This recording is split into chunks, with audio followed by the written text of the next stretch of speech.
Dante ha un ruolo fondativo per la letteratura e per la lingua italiana, ma direi più in generale per la coscienza che il paese Italia ha di sé. Forse proprio la commedia, insieme soltanto al melodramma di Verdi, con il suo bagaglio di figure entrate nella memoria collettiva e le sue allusioni storiche, forse proprio la commedia è stato l'unico luogo in cui il nostro paese ha pensato di poter ravvisare i tratti essenziali di una vera e propria identità italiana. Un'identità del resto tuttora incerta e difficile da unire sotto un emblema unitario. Ebbene, proprio Dante è stato, almeno per tutto il Novecento, fino a quando è durata una vera memoria anche popolare della poesia dantesca, proprio Dante è stato l'emblema di questo sogno identitario. La letteratura italiana proprio per questo ha continuato e continua ancora oggi a cercarsi in Dante inevitabilmente.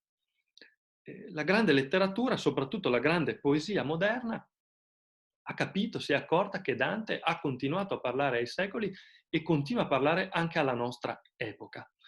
Eppure, nello stesso tempo, si è accorta anche che il modello di Dante è un modello inarrivabile, il suo è un esempio inattuale.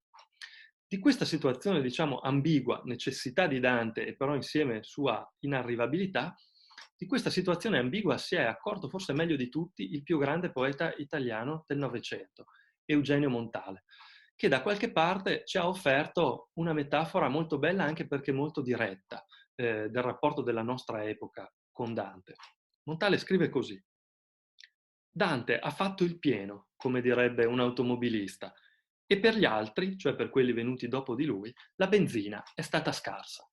Dante ha fatto il pieno. Cosa vuol dire Montale? Vuol dire semplicemente che Dante è irripetibile.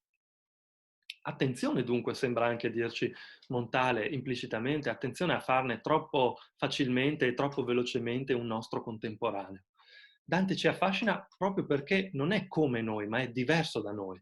Ci affascina perché ci parla, certo, ma ci parla da una distanza che non può che rimanere abissale, incolmabile. E forse perché, proprio perché ci parla da una distanza incolmabile, ha anche la forza di suggerire i limiti della nostra epoca.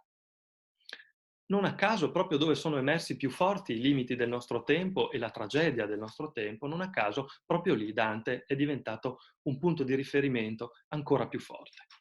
Penso a un libro che racconta la tragedia per eccellenza del XX secolo, la tragedia della Shoah e dei campi di sterminio, penso a Se questo è un uomo di Primo Levi, in cui un capitolo intero è dedicato all'episodio dantesco narrato in Inferno 26.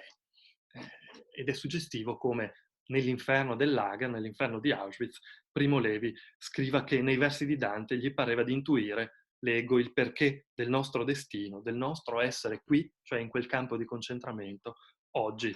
Come a dire, insomma, che la forza della poesia dantesca riusciva addirittura per Levi, se non a ricoprire di significato la tragedia del lager, a toglierla dall'orizzonte dell'insensatezza in cui l'ha sprofondata il dramma della Shoah.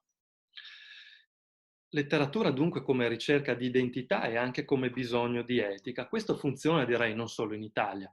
Eh, la coscienza europea è una coscienza che ha stabilmente bisogno di Dante, non esiste una tradizione letteraria occidentale senza l'esempio della commedia. Facciamo due nomi soltanto, quello del poeta americano presto venuto in Europa, Thomas Eliot, autore di un capolavoro della poesia novecentesca come The Waste Land, la terra desolata, o se volete con parole propriamente dantesche, il paese guasto, ovvero intessuta la terra desolata di citazioni e ricordi della commedia. E poi facciamo almeno un altro nome che ha a che fare con la tragedia della storia e dunque anche con un forte senso di risentimento etico cercato nella poesia dantesca. Il nome di Osip Mandelstam, un poeta russo, vittima anche lui della storia, vittima come il nostro Levi della storia, non dei lager nazisti in questo caso, ma dello stalinismo, perché Mandelstam muore in un gulag.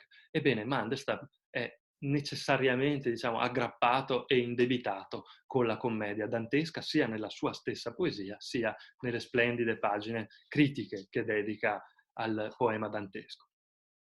Ho citato l'Europa, ho citato la Russia, potrei volare anche alla poesia americana contemporanea, ma Vorrei invece finire tornando a un esempio italiano. Vorrei finire con uno dei maggiori poeti di lingua italiana dei nostri giorni, un poeta che oggi ha una sessantina d'anni e che è nato a Mendrisio, quindi nella Svizzera italiana, un poeta che si chiama Fabio Pusterla.